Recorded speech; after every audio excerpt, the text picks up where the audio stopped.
Adonai. Bega twafikana n'ijuru. Wera, wera, wera. Ubivuga ubikuye ku mutima. One more time. Wera, wera, wera.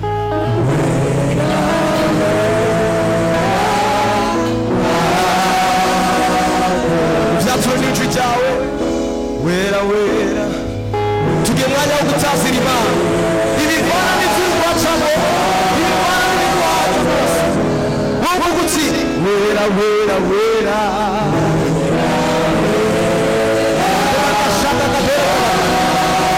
wibagira ikibazo ufise wowe waturutse wera wera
J'aimerais que nous chantions cette chanson.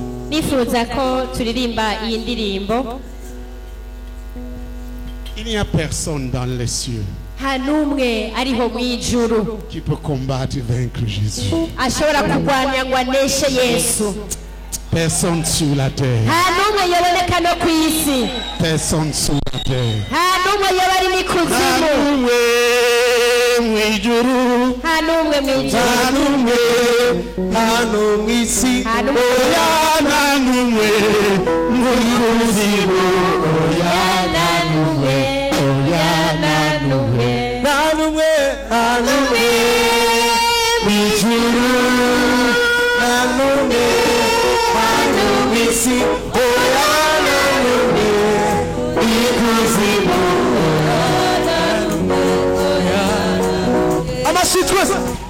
Mana turagushimiye cyane uzo watu wadukoreye abo bagushimiye cyane uvuze shimwe haleluya turagushimiye cyane uvuze wadukoreye turagushimiye cyane uvuze shimwe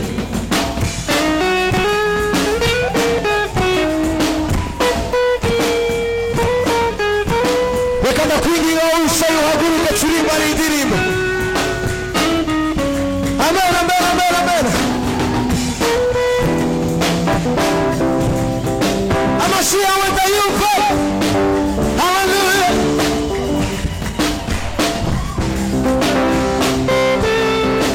turagushimiye cyane kuzo wadukoreye wami turagushimiye cyane tuvuze oh haleluya turagushimiye cyane kuzo wadukoreye wami turagushimiye cyane tuvuze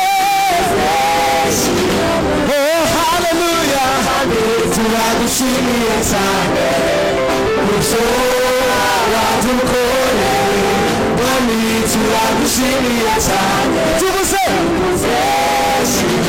oh haleluya wami turagushimiye cyane kuzo wadukoreye wami turagushimiye cyane tuvuze bidogwana n'imana bidogwana n'imana bidogwana n'imana bidogwana n'imana bidogwana n'imana bidogwana n'imana bidogwana n'imana nanume nijuru nanume nanume si oya nanume nikuzimu nanume nijuru nanume nanume si oya nanume nikuzimu Chosano nanume nanume nijuru nanume nanume si oya nanume nikuzimu oh hallelujah wami turagushimiye cyane wami turagushimiye cyane tuvuze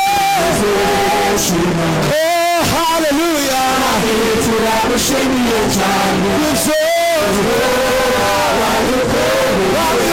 wami turagushimiye cyane tuvuze oh hallelujah that's you Satan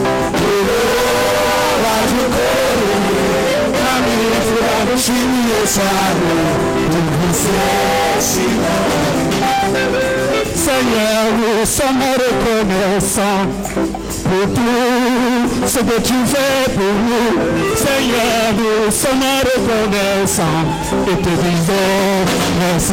Oh, alléluia. Seigneur, nous sommes reconnaissants pour tout ce que tu fais pour nous. Seigneur, nous sommes reconnaissants et te disons merci. Et pour les frères, Seigneur, nous sommes reconnaissants pour tout ce que tu fais pour nous. Seigneur, nous sommes reconnaissants, nous disons merci. Et pour les sœurs, nous sommes reconnaissants pour tout ce que tu fais pour nous. Seigneur, nous sommes reconnaissants, nous disons merci. Oh, hallelujah, nous turagushimiye cyane.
Parle de croyance spirituelle en disant ceci. Ils ont vaincu à cause du sang de l'agneau et de la parole de leur témoignage. Ce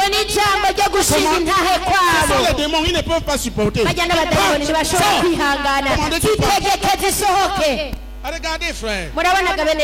Comment reconnaît-on que le royaume de Dieu est ici? Lorsque les démons ne peuvent plus se sentir en paix. Le dos de quelqu'un est en train de craquer. Ils sont comme des craquements là. Tu dois lâcher. Tu dois le lâcher. Tu dois le lâcher. Tu dois le lâcher. Tu dois le lâcher.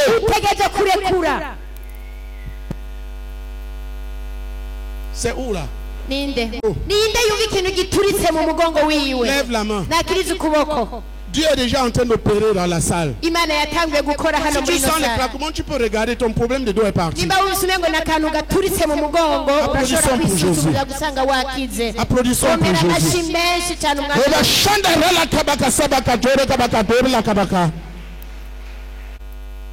Il dit ceci. Vaincu. Notez, ils ont vaincu. Ils n'ont pas été vaincus. Ils ont vaincu. Dis, ils ont vaincu.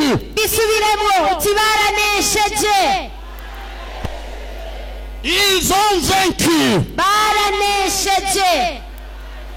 Ils n'ont pas été vaincus. Ils ont vaincu. Mais je veux vous citer aujourd'hui un verset.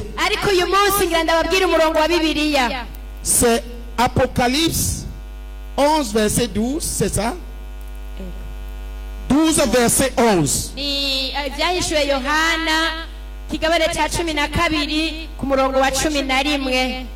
La Bible dit qu'ils sont vaincus. Si tu es vraiment croyant en Jésus, tu as vaincu. Je suis en train de marcher dans ta victoire. Si tu te laisses vaincre, tu es en train de renier ta foi. La foi triomphe du monde. La victoire qui triomphe du monde, c'est notre foi en Jésus-Christ. La foi en Jésus transporte l'homme sur le terrain de victoire. Transporte l'homme dans la victoire de Jésus. La foi en Jésus transporte l'homme dans la victoire en Jésus. Dieu arrache l'homme de la position de défaite dans laquelle il était. En vivant dans le péché. ikamukura mu byaha sans Dieu, atamana yari et afise le transporte dans la position de victoire, maze ikamuterurira nyabuna mu ntsinzi la position de dominateur, aho ahagarara nk'uganza position de vainqueur. aho ahagarara nk'unesha À partir de ce moment, kandi uhereye ico gihe il a le devoir de vaincre. aba afise igikorwa cyo kugenda S'il nesha se laisse vaincre, ariko naho aretse akaneshwa l'ennemi va marcher sur lui. umwansi aca amugenderako Si lui marche sur l'ennemi, ariko wakandagiye l'ennemi umwansi sera vaincu. umwansi araheza Parce qu'il akaneshwa a reçu la victoire. kubera kuko aba yarahawe intsinzi Comment a-t-il reçu la victoire? mbega none iyo ntsinzi yayirose gute Il a reçu gratuitement la victoire iyo ntsinzi mwumva yayirose ku buntu en croyant mu kwizera à ce que Jésus a accompli pour nous par sa croix. akizera ibyo Yesu yakoreye ku musaraba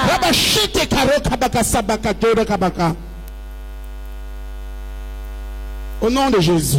mu izina rya Yesu Le cœur de quelqu'un s'est mis à battre fort. ninde umuntu umutima utanguye gutera cyane Son cœur s'est mis à battre. ninde umuntu umutima Au moment où je utanguye parle, gutera là. cyane mu mwanya nariko ndavuga Il sent ton cœur cogner fort. ninde yumva C'est celui umutima ukubita cyane rwose kiriza ukuboko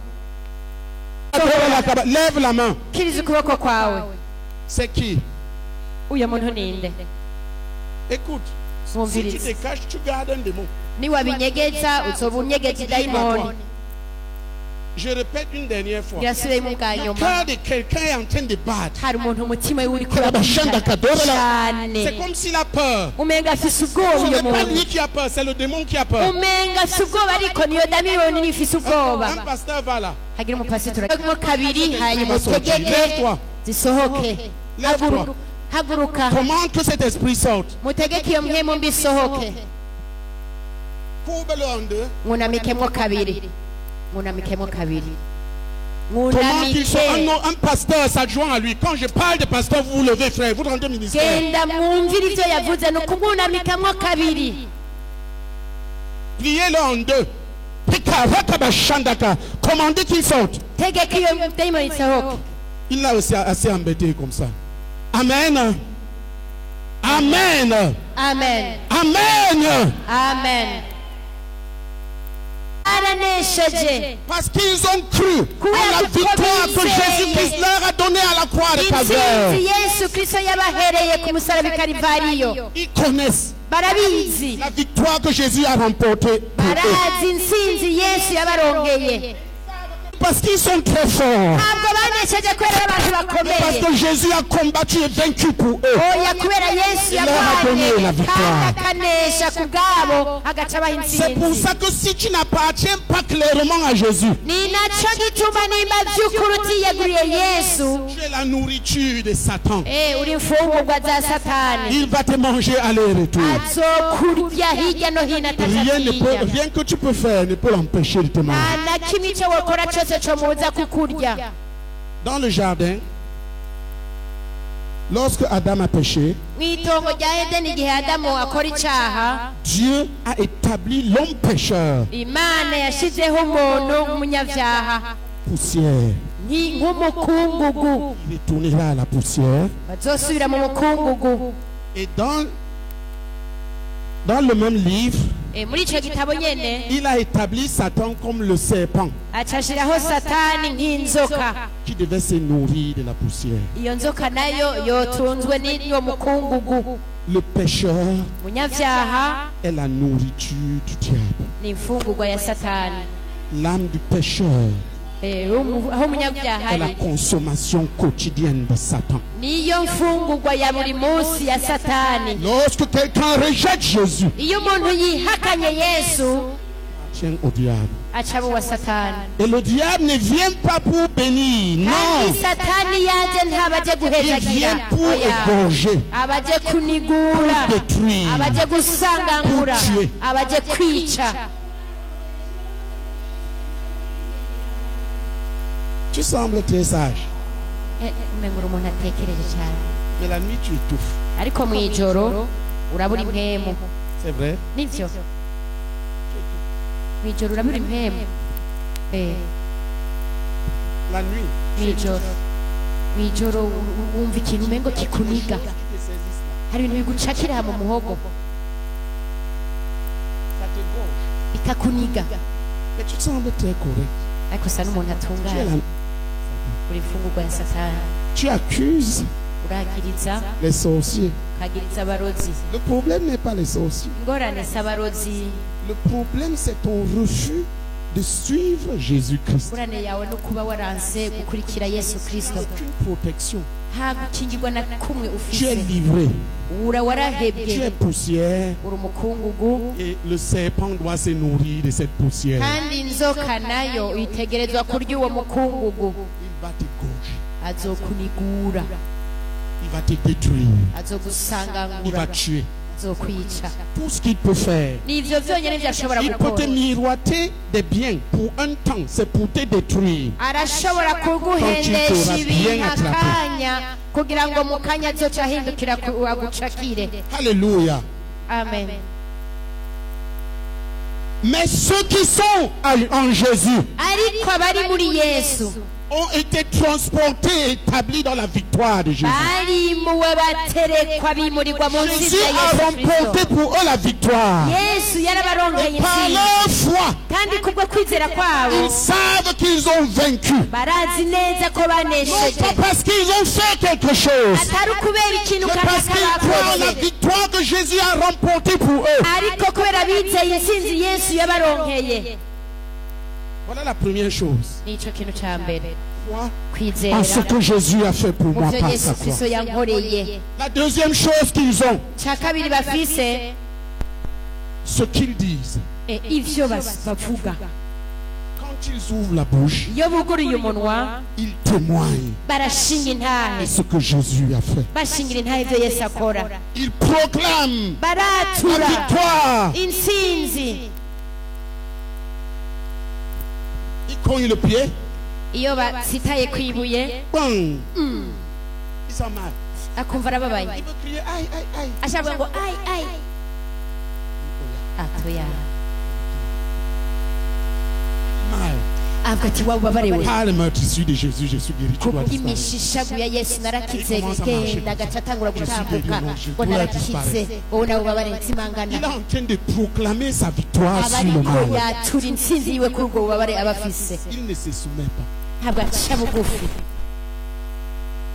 Le premier point de victoire, c'est dans le cœur. intambwe ya mbere y'intsinzi ni mu mutima Il a cru ce que arizera Jésus a accompli pour lui. ivyo yesu yamaze kumukorera Il a cru en la victoire que Jésus a acquise pour lui sur l'enfer. aba yaramaze kwizera intsinzi yesu yamaronkeye ku Si la kuzimu mort. no ku rupfu Sur le péché, no ku la caha chair, no kuri kamere sur les maladies, no ku ngwara sur les démons, no ku badayimoni sur la chair et les œuvres de la no chair, kuri kamere n'ibikorwa vya kamere sur les puissances des ténèbres. no ku bushobozi bw'umwiza Il a cru aba yarizeye en ce que Jésus a fait ivyo yesu yamukoreye dans chacun de ces domaines, sur les malédictions. no kuri kimwe kimwe muri ivyo bisata no ku mivumo Cru en sa vie, alors la victoire que Jésus a remportée pour lui. aba yarizeye intsinzi yesu yamuronkeye Sur les malédictions, ku mivumo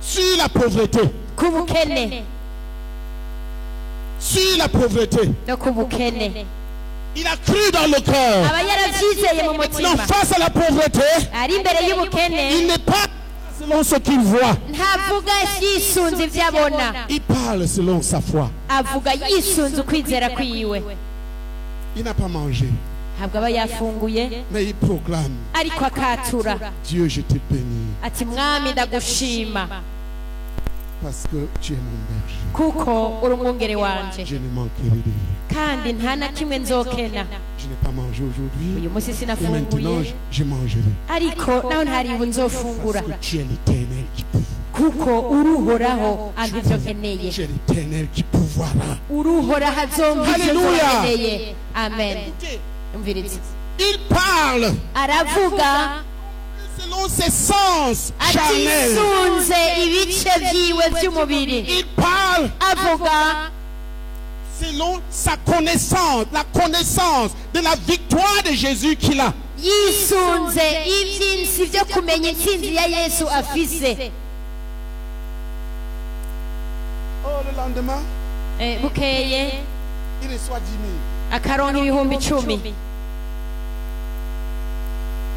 Et il a des problèmes de 15 000. ariko yarafise ingorane y'ibihumbi 15. Système vaincu. ari uwaneshejwe yocavuga ati yo Ce n'est que 10 000.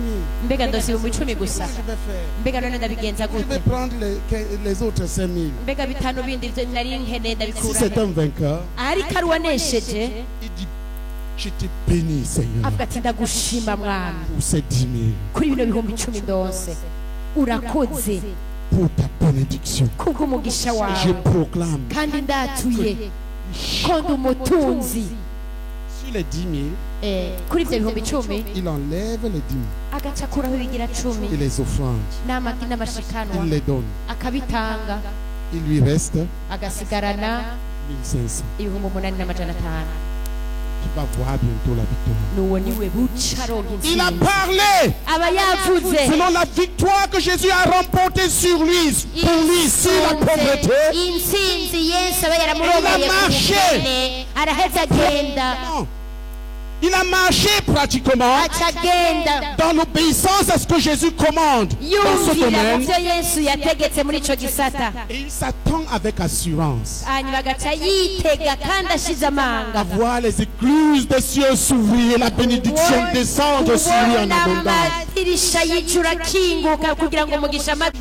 nuko niko nanje niko ngenda Je ne marche pas selon le compte. singenda nisunze amakonte muri banki Je fais des plans ndagira imigambi selon la victoire que Jésus a remportée à la croix de Calvaire sur la pauvreté. nisunze intsinzi yesu yadongeye ku musaraba i karuvariyo ku bijanye À n'ubukene Goma, à Kalemi, ikaremi il m'a dit, yambwiye à partir de ce mois, ngo uhereye muri uku kwezi nyene je pourvoirai à tous tes besoins et aux besoins de tous tes conviés. ngo nzoguha ivyo uzoba ukeneye byose n'abantu bose muzomusangiye umurimo Il y a des besoins sur les champs. hari ibintu dukenera ku rubuga iyo twarungitse Face aux abantu besoins, j'étais en train de prier pour l'argent. nari muri ivyo bintu ariko nsengera amahera Il n'y aura pas de manque. nta na kimwe tuzokena Il y aura l'argent quand amafaranga il faudra l'argent. azoboneka igihe tuzoba dukeneye amafaranga Les banques des cieux ne sont jamais vides. amabanki yo mu ijuru nta na rimwe aburamwo amahera Je ne marche pas selon ce que je vois. singenda nisunze ivyo mbonesha Je amaso marche selon ce que Jésus a fait pour moi. ngenda nisunze ivyo yesu Et qu'est-ce que yankoreye Jésus a fait sur ce plan? none kuri ico gisata yesu La yankoreye Bible iki? dit bibiri yimbarira que ngo le riche que Jésus était, ngo naho yari umutunzi yesu kristo il s'est fait pauvre. ngo yigize mukene Pour que moi, en venant à lui, kugira ngo nanje maze kuza kuri we je sois riche. mbe umutunzi Est-ce que vous comprenez ça? mbega ivyo bintu Ça, c'est ce que murabitahura la Bible dit. nuko niko bibiri Est-ce que bivuga tu es à Jésus? mbega none uri uwa yesu nawe Jésus s'est fait pauvre yesu yigize umukene pour que toi, tu sois riche en kugira ngo relation avec lui. nawe ube umutunzi mu kumwakira Riche, ce n'est pas avoir des trucs où tu vas éblouir tout le monde. umutunzi si uvuga ngo nzoba ufise ibintu Riche, bikayagana c'est vivre dans cette confiance. bikanga abantu oya ube umutunzi tous tes besoins. ni ukwizigira yesu kristo ko ivyo ukeneye byose azobiguha Alléluia. amen Il marche. araheza akagenda Il akizera est riche par Jésus. akizera ko ari umutunzi muri Il y a des yesu manques. haba hari ibintu abakenye Il proclame sa richesse ariko sur la akazi ubutunzi pauvreté. Il bwiwe juge la pauvreté. agacira urubanza ubukene Et il marche en vainqueur. maze agatambuka Il nk'uwanesheje marche dominant. agenda anesha Il marche. Regardez comment est-ce qu'un riche mbega proclame sa richesse. mbega umutunzi yatura ubutunzi bwiwe gute Qui connaît? nindabizi Comment?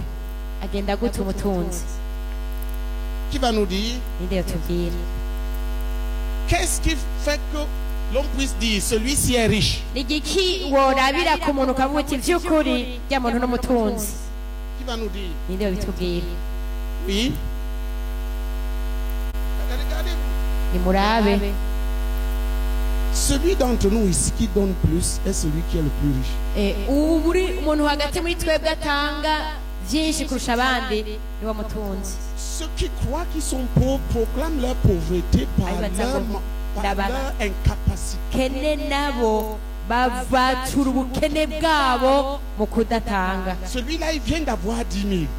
Uyo twavuze yarose ibihumbi Il 10 a des besoins de 15 000. kandi yarakeneye ibihumbi 15. Il doit marcher selon ses yeux. Ntiyagenze yisunze ibyabonesha amaso, Proclamer sa victoire. ariko yakira intsinzi yiwe. Il donne les dîmes et les offrandes. Il revient à 8 500. Muri bihe bya bihumbi 10 yarose Il a yatonze ibihumbi proclamé qu'il est 500, riche. Parce que la asigarana Bible ibihumbi dit 8,500, aho aba il y a yaciye plus de bénédictions à donner qu'à recevoir. harimo umugisha mwinshi mu gutanga kurusha mu guhabwa. En proclamant, en marchant ainsi, Gutyo uri kugenda uko sans peur pour sa vie, udatinyirira ubugingo sans bwawe, peur pour son avenir. udatinyirira akazoza kawe, Victoire de Dieu sera bientôt manifeste. intsinzi bidatinze uzoyibona igaragara, intsinzi izoca Je igukurikira. voudrais que vous sachiez, frère, nari nifuza ko mumenya bene data que le royaume de Dieu est forcé. ko ubwami bw'Imana bubandanirwa, Et ce sont les violents qui s'en emparent. kandi n'abahizi babunyakura. Jésus a donné. Yesu yaratanze, Quiconque a reçu umuntu wese nawe yahawe doit se battre pour posséder ce qu'il a reçu. ategerezwa kunigana kugira ngo bikunde atunga ivyo Beaucoup de yahawe. croyants ne se battent pas Ababizeye abenshi ntibagwana, n'ayant rien reçu. uwo kwibaza ngo nta na kimwe bigeze bahabwa. Jésus a donné. Yesu yaratanze, Jésus a donné. Yesu yaratanze, Il a donné la victoire sur le péché. yaratanze intsinzi ku caha. Je peux marcher sur le péché, me battre contre le péché et le vaincre. Nico gituma nteza gukandagira icaha nkama ngwana kugira ndakineshe. Il a donné la victoire sur les démons. Yaraduhaye n'intsinzi ku badayimoni. Je peux marcher, chasser les démons. Ndashobora kugendagenda agahinda Je abadayimoni, décide de ne pas le faire. ariko mfashe ingingo y'utigera Les ndabikora, démons vont marcher sur moi. abadayimoni bazoca bangenderako. Il m'a donné la victoire sur la pauvreté. Yarampaye intsinzi ku bukene. Je dois me lever, Ntegerezwa me guhaguruka battre nkagwana pour vaincre pratiquement la pauvreté. kugira ngo neshe mu buryo bugaragara Sa parole, c'est ubukene. uniquement selon sa parole. Kandi ivyo nisunga gusa Et je ijambo vais ryayo voir la gusa. victoire sur la pauvreté. Nzoheza mbone intsinzi ku bukene.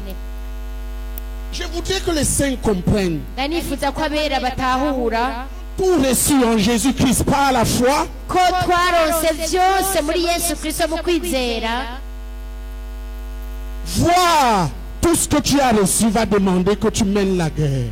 Kubona ivyo utegerezwa kuronka vyose ari kubanje kugira nawe Regardez, kugwana. ça c'est à moi. Ivyo ni gwiwe Je lui donne. ampaye ingo nawe Arrête. kanyake uce wiruka. Arrête ça rapidement. Arrête-toi là. Hagarara aho nyene ugeze. Reste. Nsigara mu yo J'ai chaud, mais je n'ai pas le mouchoir. yo nta mushwaro ngira, J'ai chaud, mais je n'ai pas le mouchoir. ndashushe ndabizi ivyuya ariko nta mushwaro Est-ce que c'est ngira. vrai? Mbega nivyo Est-ce que c'est vrai? nivyo Non. oya Elle a reçu le mouchoir. mushwaro na nawuronse Elle s'est laissée voler sans combattre. nca ndareka barawunyaka sinaniganye ngo ndawugumane. Qui comprend ce que je suis en train de dire? Nindatahura ivyo ndiko ndababwira. Soit le croyant décide qu'il va se battre pour les choses que Dieu lui a données. Kimwe wigeze afata ingingo yo kurwana kugira ngo bikunde agumane ivyo Yesu yamuhaye. Maintenant, si c'est un vainqueur, Ure nimba nuri wanesheje ingo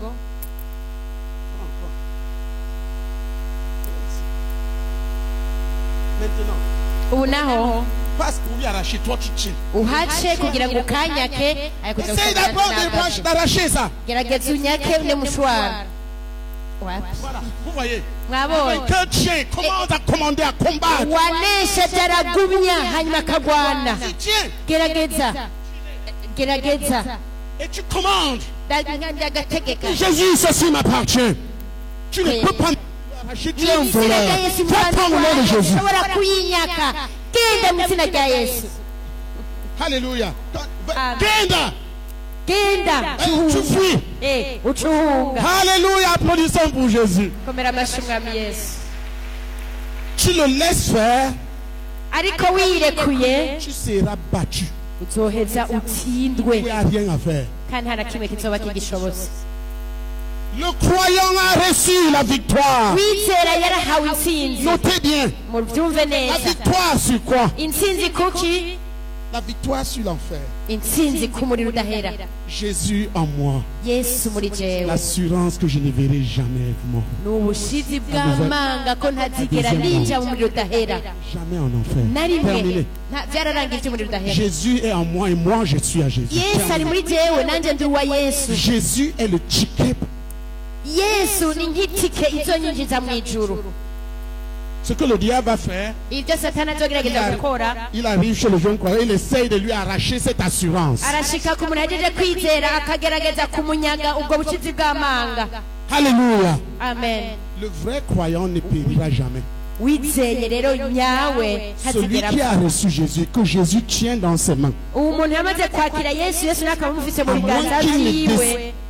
décide de régner publiquement, Jésus ne périra pas. kireka wenyine afashe ingingo yo kumwihakana hero. Ceux qui iront en enfer, c'est ceux qui n'ont pas véritablement reçu Jésus dans leur cœur. abazogenda muri udahera n'abantu batigeze bakira Yesu Chaque Kristo mu personne kuri. ici devrait s'assurer qu'il a véritablement reçu Jésus dans cyo son gituma cœur. ngaha muntu wese ategerezwa kuraba neza agacunga ko yakiriye Yesu mu kuri. Alléluia. Amen. ngera gute ukabimenya neza Pour gute? être sûr, kugira ngo ubimenye neza il y a udatekeranya, une première chose. hari ikintu kimwe. La personne doit avoir reconnu que sa vie est mauvaise, c'est un pécheur. uyo muntu ategerezwa kwemanga ati ubuzima bwanjye ni Et bubi, décider ndi de umunyabyaha. quitter cette vie-là hanyuma amaze kubona ko ari ubuzima bubi agafata ingo yo kubuvamo à Jésus. kugira ngo yihe Yesu. Alors il se tourne vers Jésus. aho agaca ahindukirira Yesu. Deuxième chose, icya kabiri, il doit avoir pris la décision. ategereza kuba yarafashe ingingo Autant que cela dépendra de lui, ati uko bizonza ko kose il marchera le reste de sa vie igihe cyose cyo kubaho azoba asigaje pour plaire à Jésus. azobaho kugira ngo ahimbare Yesu. C'est ça la signification du baptême. niyo nsobanuro y'umubatizo. C'est l'engagement, l'engagement du croyant umubatizo n'ingingo uwizera afata à vivre le reste de sa vie yo kubaho avec une bonne conscience envers iminsi Dieu. yose Sa vie abasigaje pour yo obéir à Dieu. kubaho atacwi rimwagiriza ikibi, ni ukuvuga Pour ngo ne pas atacaha, accepter quelque chose qui le sépare de Dieu. kugira ngo ntihaboneke ikintu yemerera cyo mutandukanya na Yesu. Ceux qui peuvent vivre dans le péché, être séparés de Dieu et continuer à vivre normalement ne sont pas des croyants. abantu bashobora kwemera kubaho mu byaha batandukanye na Yesu Kristo ntabwo bari Si tu vis bayizeye. maintenant dans un péché nimba hari icyaha uri kurabamo et que tu es en paix là-dedans, kandi ukaba ukibayemo amahoro, pas troublé et tu n'es pas en train de te battre pour en sortir, tu n'es pas croyant. ikikubuza amahoro ngo uri kubita ku rutare ngo Que tu ukivemo, appartiens encore au diable. ntabwo uri uwizeye, Tout uracarwa Satani. véritable croyant uwizeye wese a nyawe cet engagement intérieur aba yarafashe iyo ngingo yi mu mutima wiwe à vivre le reste de sa vie yo kubaho ibihe byose asigaje sans une mauvaise conscience. atacwi rimwagiriza ikibi. Quelque chose qui l'accuse et lui dit non, voici, tu as mal fait. ni ukuvuga ikintu kimwagiriza kimubwira ati ehera Dès abaho qu'il wakoze sent nabi. une telle chose, igihe yumvise iryo jwi, par exemple, il a parlé à ce frère, tufate yavuganye nabi n'ujya mwene data, il veut partir, quelque chose lui dit non, tu as mal.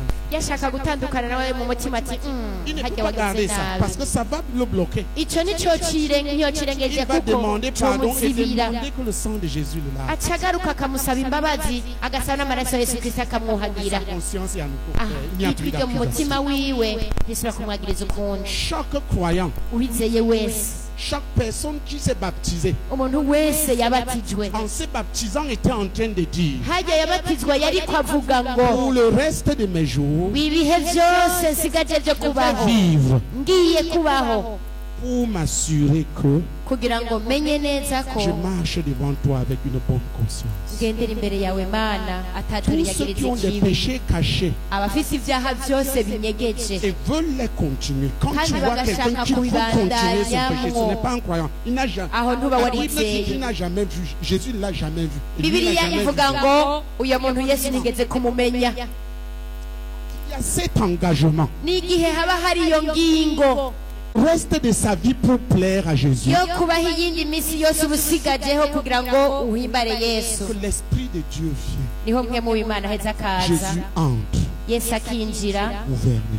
agaca. Tu peux alors appeler Jésus. Aho rero urashobora guhamagara Yesu. Regardez, frère, Murabe bene data, il y a une fausse foi. hari ukwizera kutariko. Le Seigneur opérait des miracles. Umwami yarakora Quand je suis ibitangaza. arrivé ici, Igihe une nashikaga, dame est venue me voir. hariho umwe yaje kundaba, Elle me demandait de prier. arambaza ngo ndamusengere. Elle sortait avec un Malien. Yahora asohokana n'uwundi mugabo Elle avait le VIH. kandi yari afise n'umugera. Le Malien ne savait pas. uwo basohokana ntabyo Elle yari me azi. demandait que Dieu protège le Malien pour qu'il n'attrape pas le VIH. Uwo mukenyezi akambwira ngo nsengera pasito ngo nitwaja gusohokana n'urya mugabo ngo ntiyandure umugera ngwaye. Jewe Quelqu'un me sinavyumva. demande que pendant qu'il commet le péché, Ibaze je ya- prie pour que Dieu le protège, les protège dans le péché. ibaze ansaba ngo ndamusengere ngo igihe basambana jewe nsenga Imana ize kubakingira ntiyandure bariko barasambana. Je dis Alléluia, Alléluia. Ibaze vyoshika ariko muravuga ngo haleluya haleluya. Dieu de Jacob, Kw'Imana ngo ya Dieu Yakobo, d'Isaac, kw'Imana ya Isaka, c'est toi qui es Dieu. ngo ni wowe uri Imana. Elle pouvait faire toutes les cérémonies religieuses. Yarashobora kugira imyimenyerezo yose ya kidini ariko yarazimiye. Elle me dit, mais pasteur, Ambwira ngo pasito Dieu est bon. kw'Imana ni nziza, Faites passer dans nos péchés. ngo yoyo ngo ntidutanira ngo ivyaha. J'ai dit, ma sœur, Ndamubwira nti mwene data, Dieu est bon. Imana ni nziza Dieu est un juste juge. ariko Imana n'umucamanza kandi agororoka. Dangereuse personne. Uri umuntu ateye ubwoba kandi mubi, Monsieur à mort, uri kucira urubanza umuntu rwo gupfa. le péché, et tu viens Tiens. trouver un pasteur pour qu'il coopère avec toi dans le péché, ugacuza kurondera pour prier, umupasitori le protège ce monsieur pendant que vous péchez. ngo musangire icyaha ngo aze kugusengera kugira ngo abakingire imwe gihe muto muriko murakora ibyaha. Voilà il y a une fausse foi aujourd'hui. Rero ndagira ndababwire nti hariho ukwizera kutariko mu gihe Fausse cya foi none. parle de la bouche. Ukwizera kutariko kuvuga Les amajambo actes disent le gusa. contraire. Il dit, pourquoi m'appelez-vous Seigneur, Seigneur, Seigneur, et vous ne faites pas ce que je... handitse ngo kubera iki mumbwira ngo mwami mwami ariko ntimukore ivyo mbagera. Toute personne qui peut marcher librement dans le péché n'est pas un croyant en Rero Jésus. umuntu wese ashobora kuba mu cyaha Le croyant en aguwe Jésus neza a pris l'engagement devant Dieu qu'il vivra le reste de ses jours pour plaire à Dieu, sans rien, qui rend sa conscience floue. y'Imana ko iminsi yose azobaho hatajwe rimwagiriza ikibi mu mutima imbere Est-ce y'Imana. qu'au moment où je suis en train de parler, ta conscience t'accuse et te condamne? Mbega nk'ubu ndiko ndavuga gutya hari ijwi ryo mu mutima ryawe ririko rirakwagiriza nawe rigucira La urubanza. Bible dit, Bibiri ivuga ngo si notre conscience nous accuse, nimba umutima wacu twagiriza, Dieu est plus grand que notre conscience. Imana Alors yo notre condamnation iraruta est grave. umutima wacu, aho Imana yacu Notre conscience iraruta qui est plus umutima wacu. petite déjà nous accuse, alors Dieu nous accuse. Iyo ijwi ryo mu mutima wacu ritwagiriza, aho hoho Imana irushiriza kutwagiriza. Le sang de Jésus a été versé Kandi amaraso ya Yesu yarasesetse pour purifier les consciences des hommes des mauvais, des péchés, de tout kugira péché, ngo de toute accusation. yuhagire gatima muntu ka buri wese kamwoza ivyaha. Pourvu que la personne désire vraiment ne plus revenir au péché Kimwe gusa uwo muntu abanza afata ingingo et y'ukutegereza mu s'engage vyaha sincèrement à vivre le reste de sa vie pour Jésus. kandi amaramaza afata ingingo ati iminsi yose nsigaje yo kubaho nzobaho Ces mu faux bwoko croyants bw'Imana qui peuvent Yesu. commettre l'adultère samedi et aller à l'église dimanche. Atari umuntu Jésus ashobora revient pour les juger. gukora ubusambanyi kuwa gatandatu Ils auront la meilleure place en enfer. uyo azocibwa urubanza rwo kuja mu rudahera. Leur place sera la plus chaude. Ikibanza cyawe kizoba ari cya kibanza gishushe kurusha ahandi hose. Jésus revient bientôt. Kandi Yesu vuba aragaruka. Tout sera consumé. Byose bizotongorwa. Byose Tout sera consumé. byose bizotongorwa. Tout Byose sera consumé. byose bizotongorwa Quand le Seigneur Jésus reviendra. igihe umwami Yesu azogarukira. Les belles immeubles seront consumés. amazu meza meza meza yose azotongorwa Quand le Seigneur Jésus reviendra, igihe umwami yesu azogarukira vos croyants seront consumés. abizeye b'ibinyoma bazotongorwa Quand le Seigneur Jésus reviendra, igihe umwami yesu azogarukira les billets des banques seront consumés.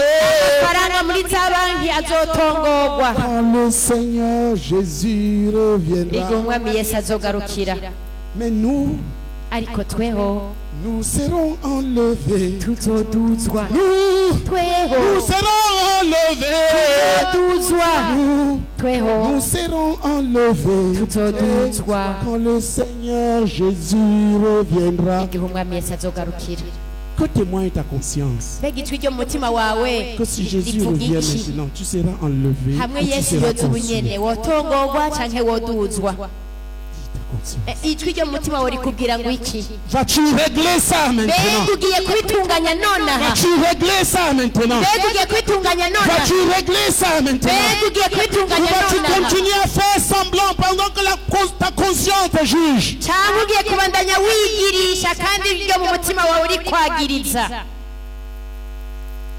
Tu veux régler. niba ushaka gutunganya Tous ceux qui veulent régler, levez-vous. Nous abashaka gutunganya mwese muhaguruke sifata ingingo y'uko wizeye nyawe uve mu cyaha renonce à tes rébellions, à tes désobéissances et engage-toi envers reba Jésus. ubugararyi bwawe maze ufate ingingo uyu munsi Prions ensemble. dusenge twese Chacun hamwe prie pour lui-même. umuntu wese arisengera S'il te plaît, traite avec Dieu ce qui est en bisa kugira ngo akuhagire et décide d'arrêter. uci ufate ingo yo kubihagarika Décide que tu vivras maintenant pour plaire à Jésus au lieu de continuer dans la fausseté. fata ingingo yo kuba uhimbaye yesu atari ukubaho mu buryarya Ne laisse rien qui t'accuse. ntihagire na kimwe wirengagiza kandi kiko kirakwagiriza Demande pardon. saba imana La imbabazi Bible dit, bibiri ivuga ngo si nous confessons nos péchés, nitwatura ibyaha byacu il est fidèle et juste pour nous les pardonner, pour nous purifier de toute iniquité. aragororotse kandi n'umwizigirwa kugira ngo atweze Paye le kandi péché par le nom, atunganye dis-lui Seigneur, je fais ceci. hamagara icyaha mu izina ubwira imana uti Je imana te demande pardon et je iki renonce cyaha maintenant. ndagikora Je te ndagusaba supplie, imbabazi lave mon cœur et ndakwinginze purifie-moi. ngo wuhagire umutima wanjye Libère-moi. Rokabashanda, et libère-moi. uca umbohora Marcher avec Jésus à partir d'aujourd'hui. fata ingingo yo kugendana na yesu uhereye umunsi Avec nyine une conscience claire. ufise ijwi ryo mu mutima ritakwagiriza ikibi Fait que qui t'accuse, tu te répands.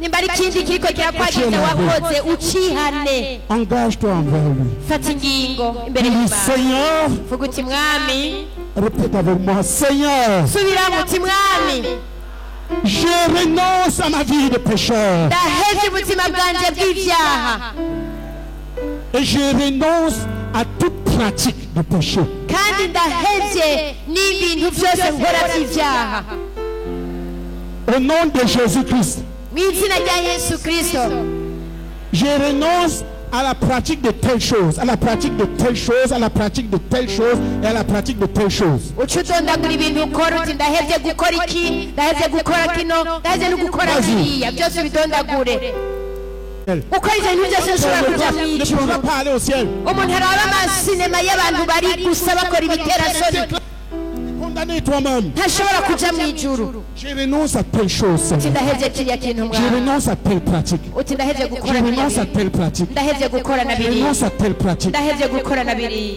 Seigneur, aide-moi. mwami fasha borogera imana Le péché, c'est... Plus tu cries à Dieu, plus tu es pur.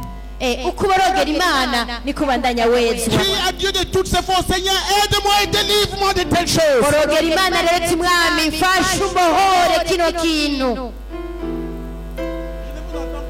ko ntariko ndabumva muboroga y'amana bamwe mwateza no kurira mugakumbagara Quoi que Jésus ne voit pas. ariko ntavyo mbona Seigneur, je renonce à toute pratique de péché. mwami ndahevye ibintu vyose bijanye no gukora ivyaha Délivre-moi, Seigneur. bohora mwami Délivre-moi, Seigneur. mbohora se mwami Délivre-moi, Seigneur. Et avec moi, au nom de Jésus, mu izina rya yesu je m'engage aujourd'hui, Seigneur. uyu munsi ndafashe ingingo mwami Le reste de ma vie pour te plaire. yo kugenda ibihe byose nsigaje byo kubaho nguhimbara. Fais une alliance avec Dieu. Seigneur, je ferai tout ce qui est en mon pouvoir pour giriranye te isezerano plaire. n'imana uti mwami nzokora ibyo nzoba nshoboye byose kugira ngo mbeho nguhimbara. Je ferai tout ce qui est en mon pouvoir pour te plaire. nzokora ibyo nzoba nshoboye byose kugira ngo Marcher uhimbare devant toi avec une conscience claire. no kugendera imbere yawe atajwi rinyagiriza ikibi. Je ne vais plus rien laisser sur ma conscience qui m'accuse sans le régler. nta na kimwe nzosubira ngo kigume mu ijwi ryo mu mutima wanje ngo kinyagirize ntagitunganije zirikiye mu mutima wawe. Dis Dieu, je pardonne tel qui m'a fait muharire ceci. uti mwami ndahariye ndamubabariye kanaka Dieu, kubera je kirya kintu pardonne telle yankoreye personne na qui m'a fait kanaka telle ndamubabariye chose. kubera yankoreye kiriya kintu. Pardonne, muharire pardonne. Dis muharire de ta bouche, je pardonne tel kandi ubivugishe umunwa wawe uti kanaka ndamubabariye qui m'a fait ceci. kubera yari De ta yankoreye bouche, iki n'iki de ta n'iki. bouche, ubivugishe dis-le. umutima wawe byature Je pardonne telle personne uti kanaka ndamuhariye qui m'a fait ceci. kubera kirya kintu kinaka yankoreye. Je le pardonne et je le libère. Uti ndamubabariye kandi ndamubohoye.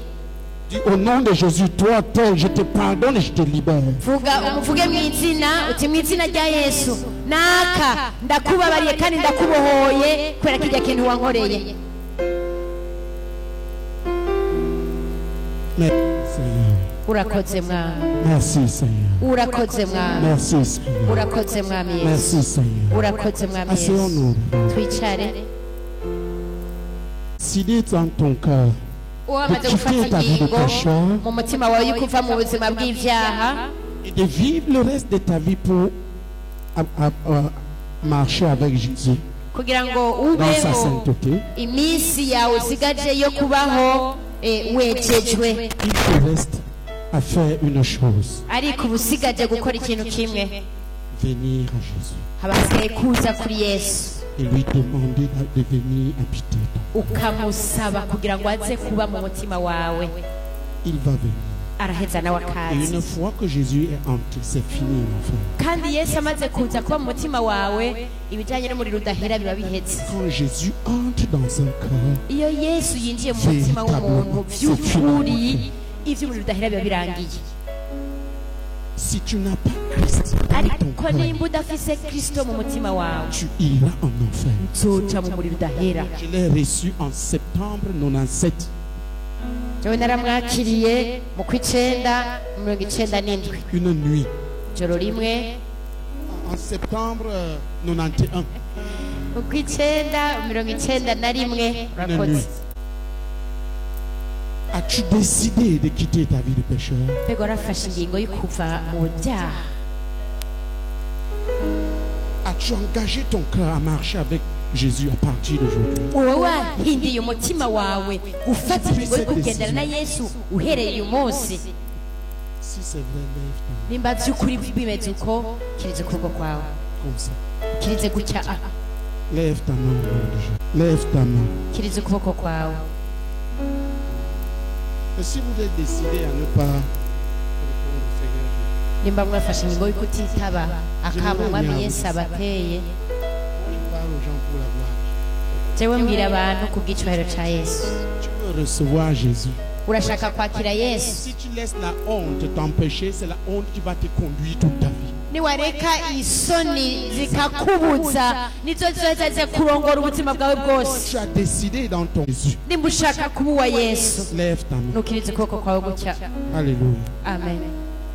Lève ta main. kirize Lève-toi. ukuboko nuhaguruke Lève-toi et viens. haguruka uze Tous hano ceux qui imbere. ont décidé, levez-vous et venez. abantu bose mwafashe ingingo nimuhaguruke Tu muze veux hano imbere. recevoir Jésus. Lève-toi et viens. urashaka kwakira yesu nuhaguruka uze hano imbere. Si tu Jésus, mbega urashaka kwakira yesu Lève-toi et viens, applaudissons pour muhagurukutse ngaho imbere nimukomere amashyi Tous ceux qui mwami Yesu. veulent recevoir Jésus, abashaka kwakira Yesu bose levez-vous et venez. nimuhaguruke mutse ngaho imbere. Si tu n'as pas Jésus et tu es assis là-bas, nimba utarakira Yesu ukaba ucicaye tu as décidé d'aller en enfer. wafashe ingo yo kuja mu muriro udahera Avoir araza kuri rejet. wewe umwanse nawe arakwanka.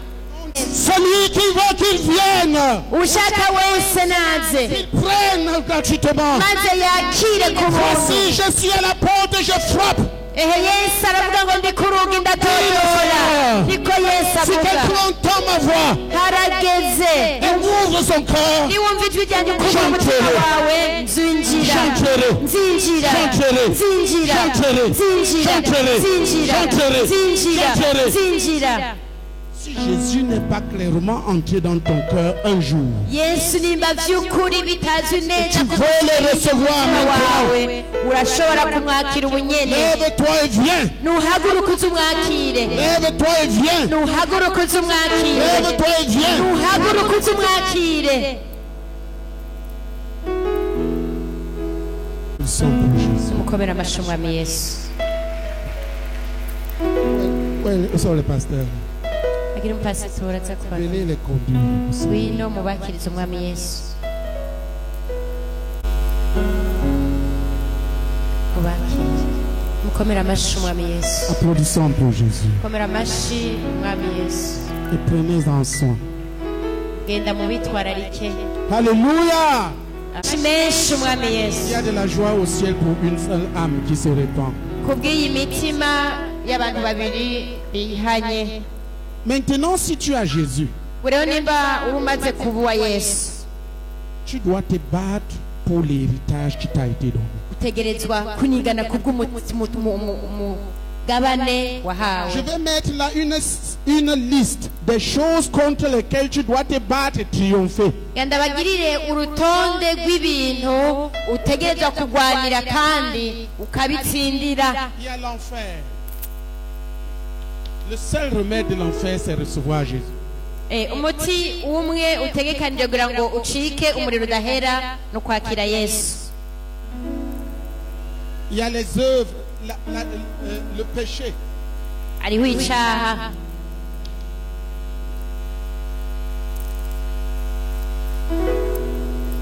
Les puissances, les maladies. ubushobozi n'indwara Et les infirmités. ubumuga.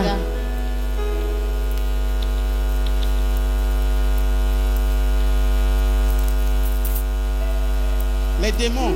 abadayimoni.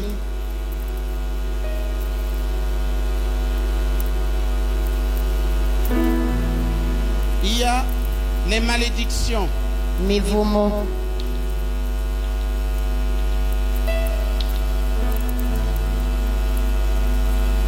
Il y a la pauvreté. ubukene.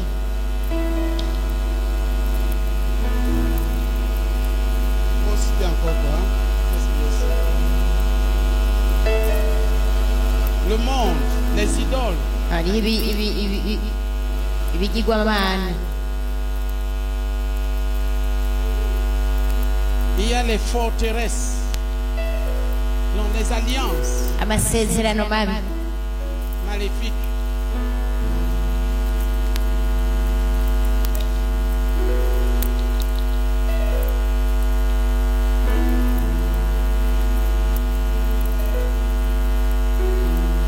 Il y a les forteresses.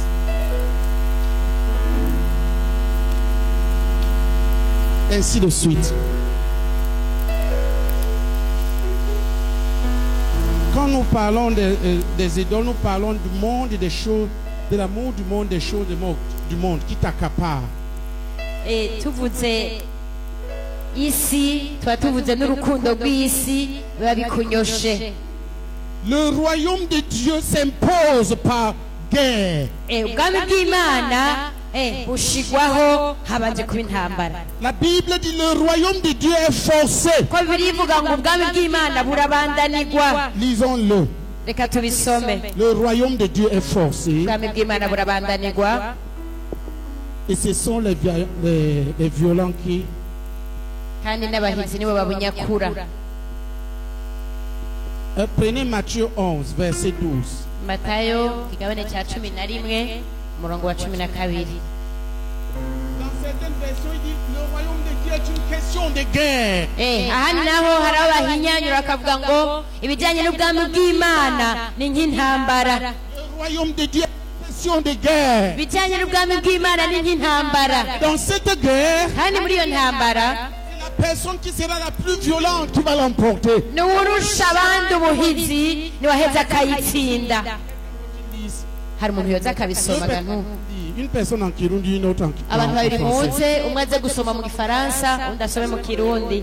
Bw'Imana ni intambara Et dans cette guerre-là, kandi muri iyo ntambara nyene celui qui sera le plus violent, uwurusha abandi c'est ubuhizi celui qui va l'emporter. ni waheza akayitsinda. C'est une guerre entre deux royaumes. ni intambara hagati y'ubwami bubiri. Deux royaumes font la guerre. ubwami bubiri bukaba buriko buragwana Et ces deux royaumes, kandi muri ubwo bwami bubiri celui qui sera plus violent, uza kurusha ubundi c'est ubuhizi celui qui va emporter ni celui-là. waheza akayitsinda. Matayo 11 umurongo n'uwa 12. Uhereye mu gihe cya Yohana umubatizi ugashitsa n'ubu barabandanira ubwami bwo mu ijuru. Ababandana babunyakurisha ubuhizi. Amen. Amen. En français, Gifaransa naho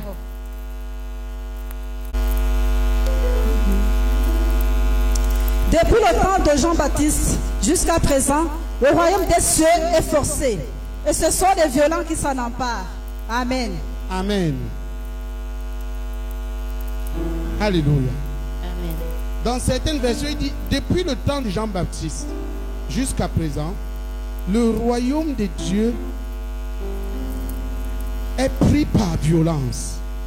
aha naho baravuga ngo uhereye mu gihe cya Yohana umubatizi Dans ugashitsa d'autres versions, il dit n'ubu est question de guerre. ngo ibijyanye n'ubwami bw'Imana ngo ni Et ce sont les violents nk'intambara qui s'en emparent. kandi n'abahizi nibo babuheza bakabunyakura.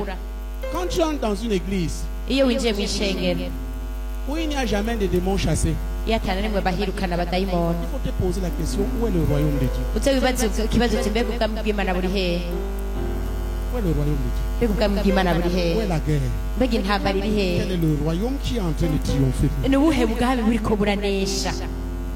Il n'y a pas de paix entre les deux royaumes. nta mahoro abaho hagati y'ubwo bwami bubiri. L'un remporte ou l'autre remporte. bumwe buranesha ubundi bukaneshwa. Quand ceux du royaume de Dieu sont les plus violents, iyo abari mu bwami bw'Imana ari le babahizi royaume des ténèbres est décimé. ubwami bw'umwiza buraheza bugahindwa. Acceptent des choses que le diable leur apporte. bemeye bakakira ibyo bintu umugwaniza aba bazaniye satana aca abagenderako. Qui comprend? ninde ariko Qui arabitahura? comprend? ninde abitahura? Écoute, mviriza tu laisses faire les sorciers. uretse abarozi bakikorera Ils vont te manger. bazokurya.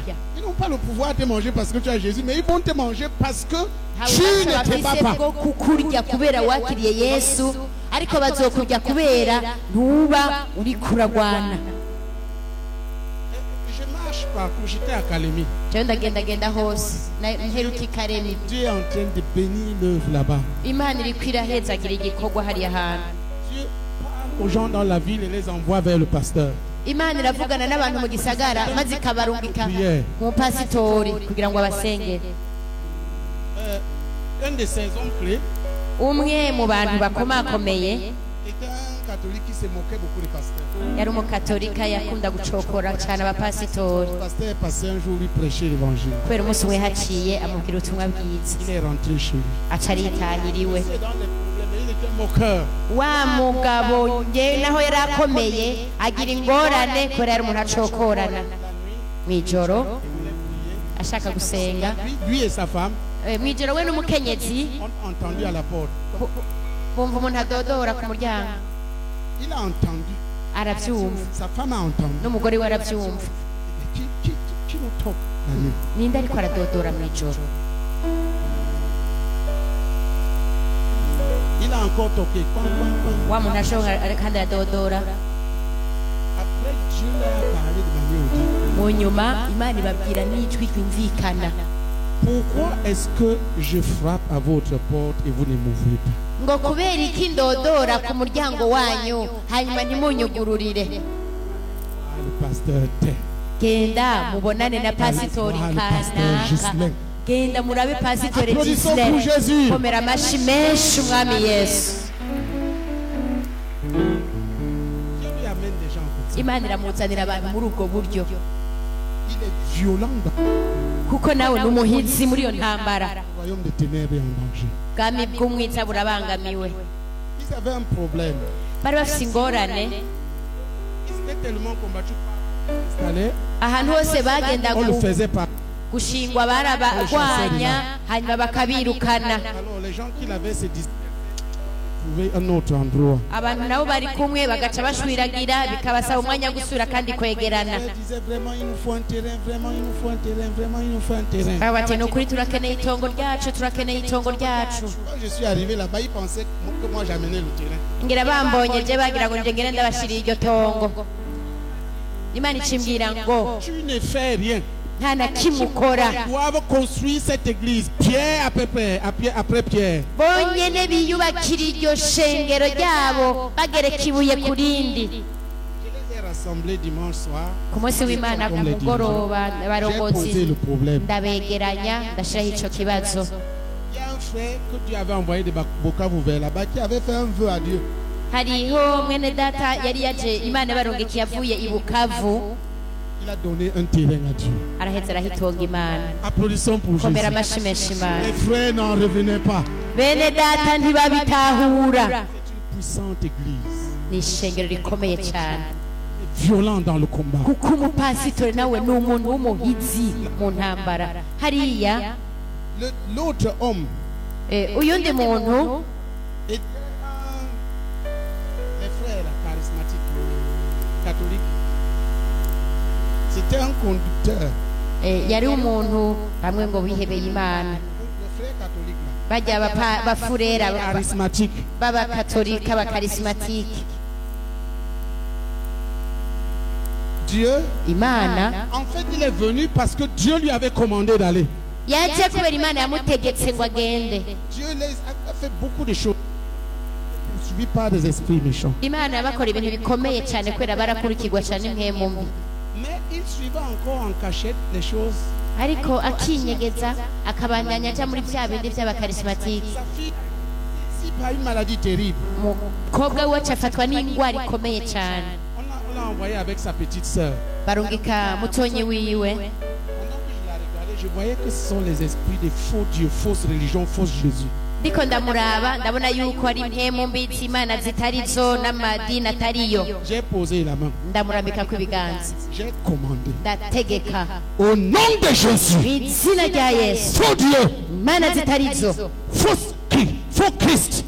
Kristo atari. Fausse religion. Idini zitari zo. Sohoke. C'était très grave. Byari bikomeye cyane. Beaucoup d'entre eux avaient. Kandi benshi muri abari bari ngaho nabo bari bafite izo mpemu mbi. La sœur qui préparait pour nous pendant que les démons étaient en train de sortir là, elle allait tomber dans la marmite. Umukenyezi yariko arategura imfungurwa ndiko nsengera mu bantu nawe ziramuterura agira korokere mu nkono yari yatetse. Atobara musakira. Daimoni katolicisme canke yidini babandi bagenda baravuga agashapure. Daimoni za Maria turamubohoza impemu mbi za Maria. Hariho n'ubundi mushiki wacu ariko aritahira imuhira. Aho yarashinze ikirenge ngo ariko arataha Imana imucakirira aho nyene. Agwa aho nyene bukumbi. Abadayimoni batangura guhunga. Le royaume de Dieu est forcé. Imana burabandanirwa. Komera amashi menshi Imana yacu. La victoire. La victoire. La victoire. Intsinzi. Tu dois savoir Rero utegerezwa kumenya que Jésus a tout accompli, t'a donné. ko Yesu byose yabirangije akaca Toi qui biguhereza. dois saisir chaque chose Ariko amenant la guerre. nawe wo gucakira ikintu kimwe kimwe muri ibyo yakuronkeye ariko banje nawe kugira intambara. Amen. Et je voudrais que nous fassions un pas là-dedans. Kandi nashaka tubiteremo intambwe. D'abord, Tubanze commander aux puissances dutegeke ubushobozi des maladies, ubushobozi bw'indwara d'infirmité. ubushobozi bw'ubumuga Et de faiblesse de partir. ubushobozi bw'intege nke kugira ngo buhunge. Regarde, sache que c'est une question de guerre. umenye ko ari ibintu biraba bimeze nk'intambara. Je vais combattre avec violence, je vais commander avec violence, tu vas commander avec violence. gutegeka n'ubuhizi ariko nawe uraza gutegeka n'ubuhizi. Quand Jésus entre, iyo Yesu yinjiye il te dit, permets-moi de te purifier. akubwira ngo nyemerera ndakweze. Chacun d'entre nous porte dans ses gènes umuntu wese mu maraso yiwe héritage méchant. arafisemo umugabane mubi, umugabane w'imivumo n'ibyaha n'indwara n'ingorane. C'est le croyant. ariko Yesu aza kugira ngo yeze umwizeye, acamuha intsinzi kuri ibyo byose. Amen. Mais Amen. les croyants doivent être prêts à combattre. ariko uwizeye ateza kuba nawe yiteguye La kurwana. réalité est celle-ci. mwihweze ibi, Quand le royaume de Dieu descend, iyo ubwami bw'Imana bwururutse, le premier signe, ikimenyetso cya mbere le royaume des ténèbres est détruit. ubwami bw'umwiza burasamburwa, Tu vois les démons fuir, ubona abadayimoni bahunga, les maladies disparaissent. indwara zikazimangana. Quand ce n'est pas ça, iyo bitameze uko il n'y a pas de royaume de Dieu. nta bwami bw'Imana buba bwacu, Il y a les doctrines mortes. haba hari inyigisho zipfuye. Amen. Amen. Nous devons combattre pour posséder notre héritage. rero dutegerezwa kurwana kugira ngo bikunde turagwe umugabane Il y a wacu, l'héritage de la santé parfaite. umugabane w'amagara meza.